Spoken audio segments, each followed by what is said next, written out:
सुदामा जी से ठाकुर जी की इतनी प्रीति क्यों बन गई? ऐसा क्या दिया सुदामा जी ने जो ठाकुर जी उनको अपना इतना घनिष्ठ मित्र मानने लगे? तो प्रसंग आता है कि ठाकुर जी जब विद्यालय में पढ़ने लगे तो उनको व्रज की याद आती थी, व्रज छोड़ के आए थे, और व्रज छोड़ करके आए तो मथुरा भी छोड़ना पड़ा विद्यालय पढ़ने के लिए। तो इतना स्मरण होता था व्रज का, इतनी याद आती थी ठाकुर जी को। सुदामा जी ठाकुर जी की ओर देखते और बोलते ही, लाला पूरे दिना ऐसो रूठो सो बैठो रे, ना कछु खावे ढंगते ना बोले, बस कोने में एक कोने में ठाकुर जी बैठे रहते।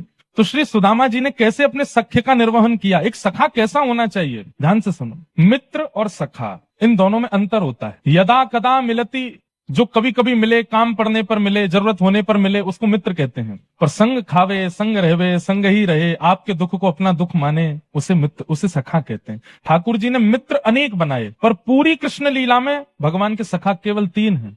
सुदामा जी सबको पता है, अर्जुन भी सबको पता है, और तीसरे हैं उद्धव जी।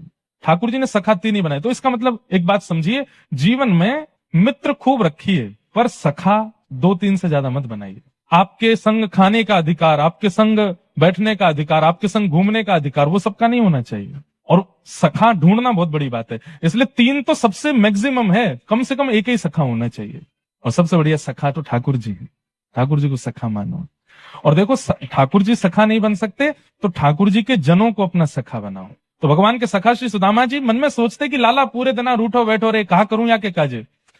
तो श्री सुदामा जी ने पूरी जांच की, यशोदा मैया कैसे लाड़ करती हैं, कैसे प्रेम करती हैं, कैसे बुलाती हैं। प्रीदामा तन सुखा, मन सुखा, धन सुखा, सबके बारे में सुदामा जी रोज सुनते ठाकुर जी से। और फिर सुनकर के श्री सुदामा जी ही कभी तन सुखा बन के आ जाते, कभी मन सुखा बन के आ जाते, कभी श्रीदामा की तरह बोलने लगते, कभी यशोदा मैया की तरह गोद में सुला लेते, कभी गुरुकुल में मक्खन चुरा करके लाते और यशोदा मैया की तरह अपने हाथ से पवाते। इतना स्नेह देते। ठाकुर जी के सुख का विचार किया सुदामा जी ने, इसलिए ठाकुर जी ने उनको अपना सखा बना लिया। बोले मेरा सबसे प्रिय सखा है। श्री सुदामा जी व्रज का विरह नहीं करने दिया ठाकुर जी को, इसलिए ठाकुर जी ने श्री सुदामा जी को अपना सखा माना।